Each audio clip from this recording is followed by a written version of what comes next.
Welcome back, everybody, to another episode of GGS. We just had a very heart-wrenching conversation with Gina and just having Asogi moments and Asogi feels. We are now heading back into the court right now to continue the next part of the court trial right now, and hopefully we shall be seeing Mr. Egg Benedict.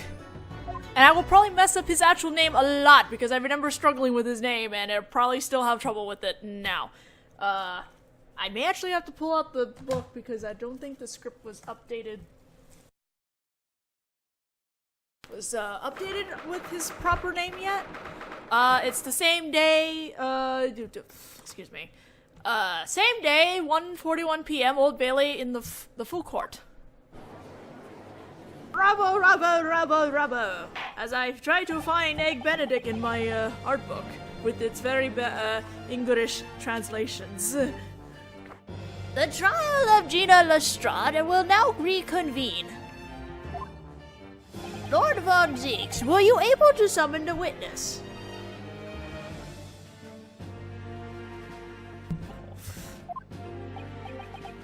The subpoena to the telegraph office was able to be delivered without incident, but the carriage arrival seems to have been delayed by the rain. Understood. During the recess, I heard the details of the night of the murder from Detective Gregson. And we can all agree that the overlooking of this third bullet was a major blunder. Why, deepest apologies. But as for the proof created by the chemical that the defense presented, as it has no scientific basis, it cannot be accepted as evidence. Damn it! You'll regret making Holmesy and I your enemies. Your Honor! In response to the subpoena that was sent previously, the witness has just arrived at the courthouse. Understood. Escort him into the courtroom at once. Mr. Egg Benedict. I didn't think I'd be meeting him again like this. What's going on?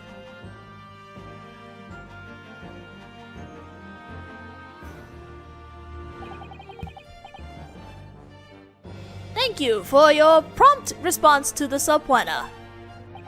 As a citizen of London, it's only natural. Now then, your name and occupation, please. Okay, Rupert Crogry? Crogry. I'm an engineer at the telegraph office. We're the telegraph operators in charge of the correspondence in the heart of London. So, what is this all about? I believe the bailiff explained it to you on your carriage ride over. Yes, it's true. Something to do with a murder that occurred at a pawn shop on Baker Street. And how I supposedly intruded at the scene of the crime on the night of the murder. Precisely. That is the accusation that was made. Laughable. Completely and totally. The court will now hear the witness's testimony about the accusations that have been leveled against you. This man. Yes, very well. With pleasure. It's probably gonna be covered in lies. About the accusations. It's true, I have been known to visit pawn shops. But to claim that I joined small-time crooks like these two and broke into the pawn shop on the night of the murder. Naturally, I have no intention of confessing to such an accusation. I was told that traces of my blood were found at the scene of the crime. But a suspect detective's suspect chemicals, that's no proof at all. What a slimy git. So you're claiming to be unrelated? It's shocking to think that a place such as a British court would put such stock in a detective's plaything. That was the juror's decision. The British court only decided to honor it. Well, this seems like quite a collection of unfortunate folks. What? So, how long must I humor you? If it is determined through this cross-examination that you are indeed unrelated to the murder, you may leave immediately. What a bother. Well, I might at least make it back in time for afternoon tea. Now, defense, your cross-examination. We meet again, Ed Benedict-san. You say your real name is Klogri-san. Pardon me, but who are you again? I'm defense attorney Naruhodō Ryūnosuke. I introduced myself during our previous meeting. Rupert Klogri. Pleased to make your acquaintance. Anyway. What? Might we wrap this up quickly? Cool. Damn, that was cool.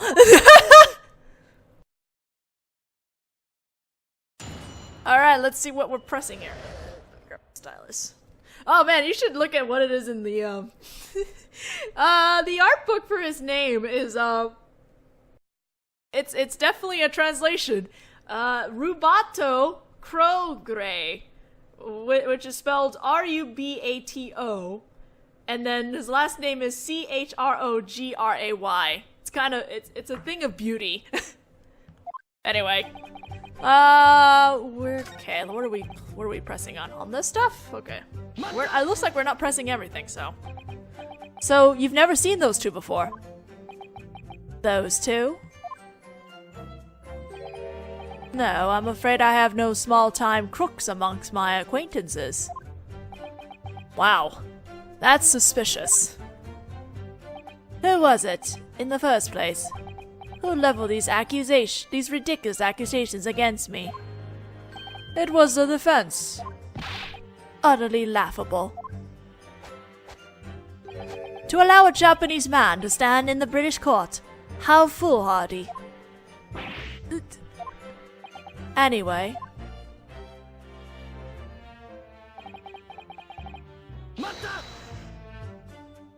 Where were you on the night of the murder at around 1 a.m.? Who can say? Normally I'm fast asleep by that time. At the very least. I wasn't with these two. Well, can you prove that?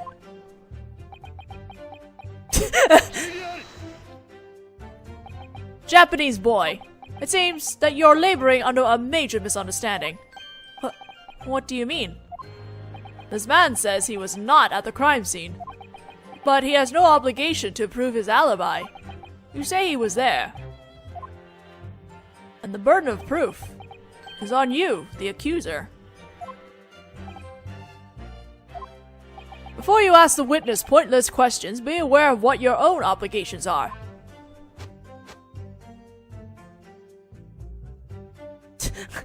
Say something! He's not gonna tell you do da shit.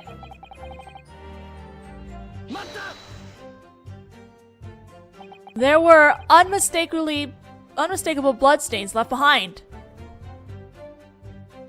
These were examined using chemicals invented by Mr. Sherlock Holmes. However, I am not the only one with blood flowing through his body. How do you know that blood is mine? It might belong to one of these two. The makeup of each person's blood is slightly different. The chemicals invented by Mr. Holmes. Ridiculous. Who is this Holmes you speak of? He's a famous detective, known by everyone in London. You seem quite predictably embarrassed by the words famous detective. Now listen, famous detectives don't exist outside of fairy tales.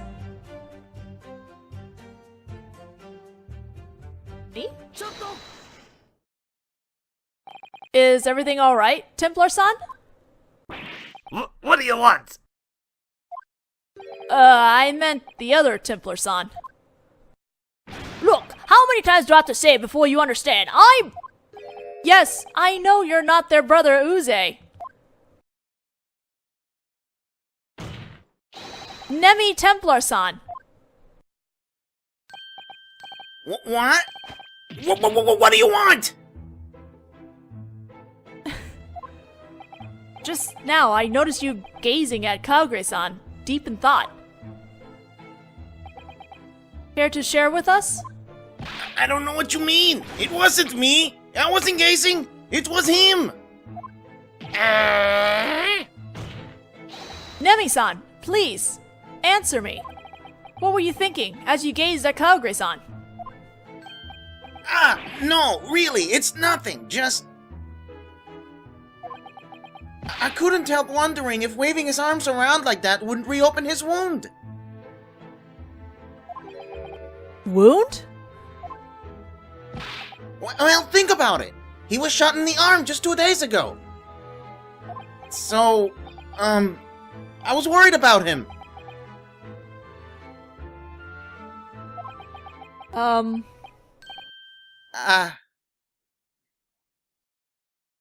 How do you know that stuff if you don't know them? Cloudgray-san, did you hear that statement just now? Oh, what are you talking about? It seems that your accomplice is worried about you. And the wound in your arm. Your Honor. Yes, witness. These two can run their mouths, but I have no idea what they're talking about. Well, you're holding your arm, though! I have no obligation to testify about anyone other than myself. Someone was injured by a bullet at the scene of the crime 2 nights ago. Judging by the location of the bullet left behind, it's about the right height for that person to have been shot in the arm. If you wouldn't mind, could we have a look at your arm? The left one, which you're clutching right now.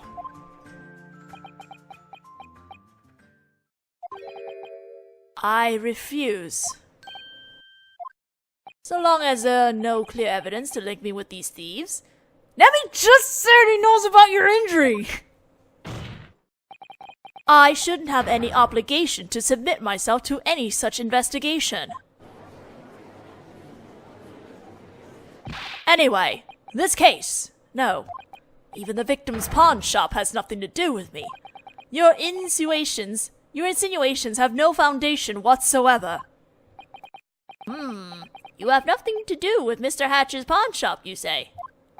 Your Honor, could I have Cloudgray-san's last comment added to his testimony? Very well. We will now continue the cross-examination. Alright, witness? Yeah, you had nothing to do, alright. Anyway, I have absolutely nothing to do with the victim's pawn shop. Yeah, sure you don't. We have a picture of you showing that you were there. Nothing to do with it. But you were at the shop on the day of the murder. As I said, I sometimes browse pawn shops. Recently, I've been searching for a good armchair for my reading room. At that time, you were trying to withdraw a pawn item. Well, whatever do you mean? Gregson? A moment, please. Detective Gregson. Yes? You were at Hatchon's shop, too. Then too, weren't you, Detective? You're right. I remember running into you there that day. You and the legal aid lady and, the defendant. And when the witness, Mr. Cloudgray, tried to withdraw that pawn item. Hold on a minute there. Actually, I don't have a clear memory of what went on that day. What? What? How can that be? I can't talk about what I'm not sure of, so I can't testify. Jesus Christ, you two are awful! Gregson and Cloudgray. What's that supposed to mean? But earlier, Gregson showed us that photo, right? The one taken by Holmesy's photo machine. Oh, you're right. It does indeed show someone we can assume to be with this man. Excuse me. Exactly. There's no doubt that the witness was at Mr. Hatch's shop. Have I not already admitted as much? I browsed pawn shop and exchanged a few words with the shopkeep, and nothing more. Gregson, you know you're gonna get yourself in a lot of trouble because you're covering shit here. What's going on here? I can understand why Calgary is trying to hide things, but why is Detective Gregson trying to avoid testifying? So that's all there is to the testimony, huh? What do you think, Naruhodō-kun? It seems like he's trying to say as little as possible. If he keeps his statement brief, it'll be harder for me to find a snag in his testimony. He's exactly the opposite of Meowzy, who chatters away and exposes all kinds of snags. But I did manage to drag new information out of him somehow, thanks to those two standing beside him. Yeah, looks that way. He has nothing to do with that pawn shop, huh? That can't be true. Anyway, why don't you stop by having a good hard look at the court record? Okay, I never know what tiny scrap of information might end up being useful. Okay. We're pressing something else here. Court statement? Again? Yeah, the suspect chemicals. No proof at all. Let's press on. But Mr. Sherlock Holmes is the most famous detective in the world. So if someone is the most famous in their field in the world, then they must be telling the truth? Well, of course. Crap, I really stepped in it this time. I once got the world's most famous fraud locked up in solitary. His words were nothing but a convincing sounding load of rubbish. Well, as you know, the city telegraph office is responsible for all the nation's important communication information. I'd like to return as soon as possible, and continue to serve my country. Okay, well, if Gregson ain't gonna do it, let's try and present the music box disc. Because, yes, you did have something to do with that pawn shop. I believe you've seen this music box disc before. What of it? Until the day of the murder, this disc has been held at Mr. Hatch's shop as a pawn item, and the defendant, Gina-san, withdrew it. But suddenly, a certain someone swooped in from the side and tried to rip it from her hands. Naturally, that person was you, Claude-san. As I've already said many times, that wasn't me. I've never even seen such a disc. On this disc, there is a drop of blood, but only a small one. It appears to be a thumbprint, as far as I can see. There are numerous bumps engraved on the metal on the surface of this disc. When this man attempted to steal the disc, he sliced his fingertip. As long as this disc has blood traces on it, there should be a cut on this man's finger. Ah, you're right. Claude-san, you refused an examination of your arm, but perhaps you wouldn't mind showing us your fingertip. There ought to be a small cut, just large enough to have left this blood trace. It seems that I underestimated you. What? So you admit it then, that there is a cut on your finger from when you tried to steal the disc that day.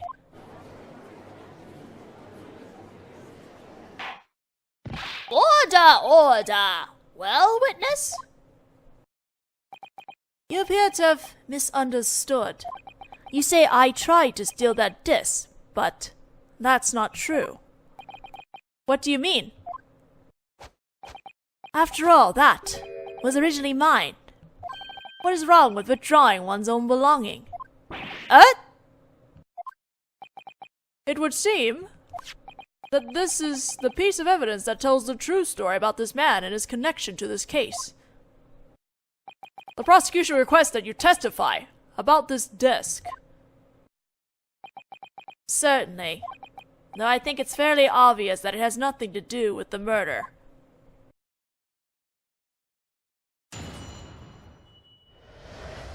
About the disc. The disc may say to Mango Doll on it, but it belongs to me. That day, my claim ticket was stolen by the defendant. So, I hurried over to the shop to try and reclaim it, but... in the end, the disc was confiscated by the police. In other words, there was not a single reason for me to sneak into that shop. Wasn't there something he also said that was missing that he was looking for? Technically? One moment, please. By Mango Doll, could you be referring to the man who, 2 months ago, died mysteriously right after having received a not guilty verdict? Yes, that Mango Doll. Oh, what? Then, Mr. Calgary, does that mean you're an acquaintance of Mr. Mango Doll? Yes, I am.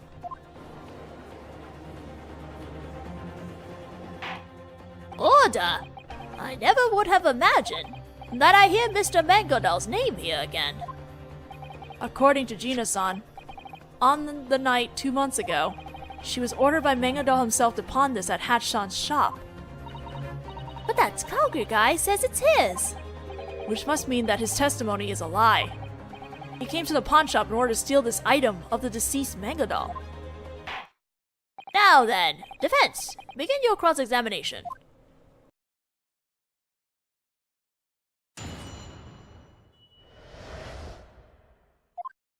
Pressing? What do you mean when you say this is yours? As you can see, a telegraph operator makes a rather comfortable salary. Indeed, you certainly look well off. So, under normal circumstances, I would have no need for the services of a pawn shop, but just one time, I forgot my wallet at home and found myself in a bit of a tight situation while I was out and about without it. So, I left my high-quality black coat at that pawn shop. Your coat, you say? Obviously, and in the pocket of that coat was that music box disc which I had completely forgotten about. However, this disc has "To Mango Doll" written on it. I collect rare music box discs as a hobby. I met Mr. Mango Doll at the city's social fraternity, you see, and found out that he was also a music box enthusiast. So this is... Yes, it's a pre-commercial release sample version. I had promised Mr. Mango Doll that he could listen to it, but... You pawned the coat, forgetting that this was in the pocket. Look at this bullshit! That's precisely right. Jeannie didn't testify about this coat in the trial 2 months ago, did she? Right. She was threatened into silence by Mango Doll. So if we're going to pursue Calgary's testimony any further, I'll have to expose Gina-san's false testimony. Oh, this is getting complicated. Let's leave that alone for now. Oh shit, yeah, that's right. We will have to expose that. Oh, my health is back up too. I have my two badge thingies back again. Gina-san stole your claim ticket. That's right, even though I'm always careful when I walk through that area. But Gina-san didn't do that. I'm sure that she told you. Pickpocketing is a habitual crime, after all. That day, you were carrying some information about Gina-san. You came to Hatch-san's shop in search of her, in order to get your hands on Mr. Mango Doll's disc. I object to the defense's arbitrary nonsense. Nonsense? Objection sustained. The defense will refrain from spreading baseless slander. Am I understood? Sorry, Naruhodō, you're gonna need proof. Yes, Your Honor. Now then, I will continue this pointless testimony.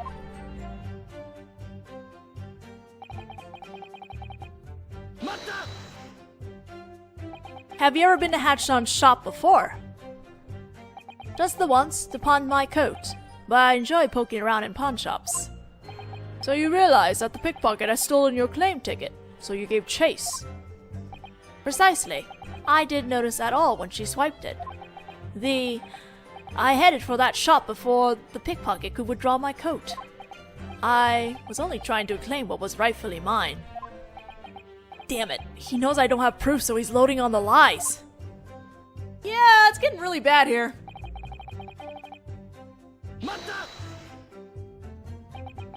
That was Detective Gregson, wasn't it? Yes, it certainly was this detective here. All items connected to Mr. Mengadal were collected as evidence.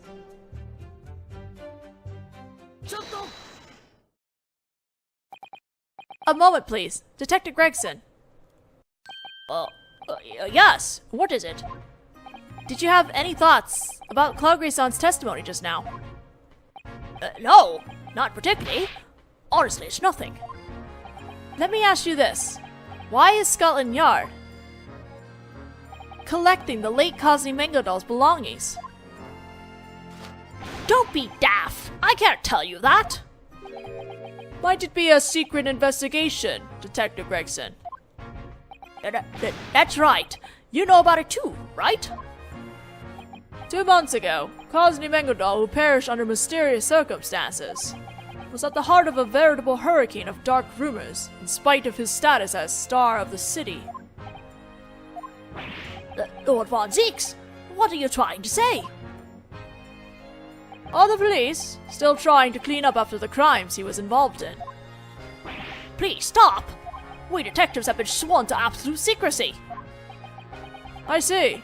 So you were ordered by Chief Magistrate Hot Vortex, were you? You seem to place an awful lot of trust in Chief Magistrate Vortex.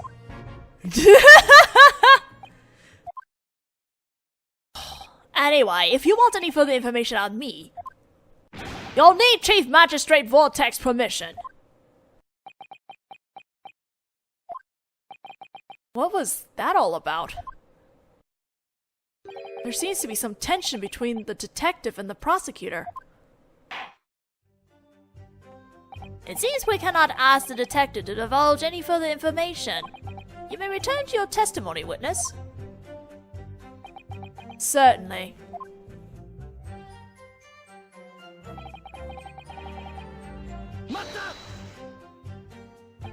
Maybe there was something valuable among the unredeemed pawn items. No, there really wasn't. Huh? An appraiser was dispatched by the police to look over all the items, but there was nothing of real value on that pawn shop's shelves. So then, the reason you showed up at the shop really must have been in an attempt to get your hands on the items left behind by the late Mr. Mengadal. Oh, brother, you're quite a poor listener, aren't you? Well, even if that were the case, the disc had already been confiscated by the Yard and was no longer present in that shop. So, for all intents and purposes, there was no reason to break into that shop. The late Mengadal's belongings were no longer present at Hachan's shop. Is that really the case? Say, Naruhodō-kun, if you got some evidence, let's not waste any time shoving it in his smug face, okay? Mengadal pawned his coat with the disc still in his pocket, and when it started looking like he might be arrested for the murder on the omnibus, Mengadal gave the claim ticket for it to Gina-san. I knew it! That man pretended to be innocent, but he was a big, fat liar. And it sounds like the police have been chasing down the late Mengadal's possessions. That's why Detective Gregson ended up confiscating that disc. But Greggy-san is being pretty mumbly and evasive. There must be some sort of story behind all of this. Well, I've got to start by exposing Clougre-san's lies. Okay, I am presenting the claim ticket, but my Japanese is not that great. And it's the one that talks about a small box, and the thing is, I don't know which one that is, so, Godspeed on me. So what statement are we looking at? 1, 2, 5th statement. I'm gonna save just in case. And probably after this presenting of the thing, I will have to stop.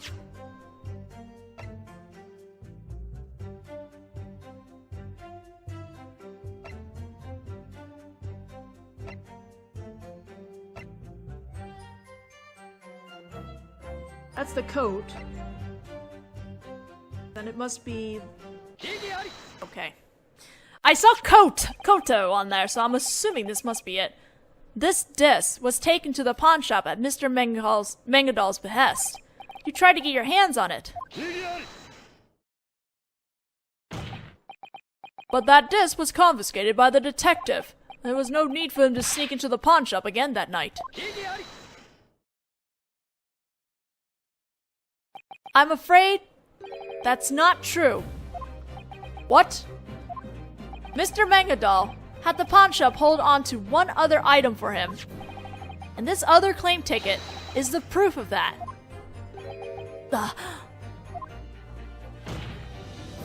Mr. Mangadal had that pawn shop hold 2 items for him. You snuck into the shop in order to steal that second item that he left behind when he died. With your 2 accomplices here.